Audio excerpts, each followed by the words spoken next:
ৰাইজ বৰসবাহ ভাওনাৰ সামৰণিৰ অন্তত এতিয়া ভাদ মাহৰ নাম সামৰণিটো আমাৰ ভাওনা এভাগ হ'ব। তাৰে আজি ৰাজহুৱা মিটিং, নামঘৰলৈ আহিছোঁ আৰু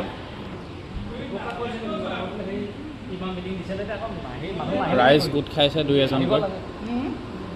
আমাৰ ইয়াৰ নামঘৰীয়া ককা, লগতে আমাৰ বৰ্তাও আছে।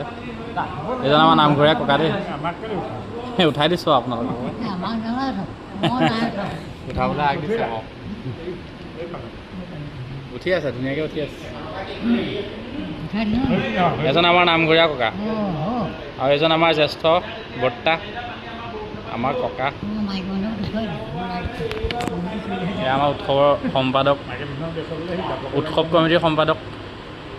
এনেকৈ আৰু আমি ৰাইজ গোট খাইছোঁ আৰু দুই এজনকৈ আহিছে আৰু আহিবলৈ আছে। বাকী এইফালেও আহিছে, মহিলা পৰিষদো আহিছে।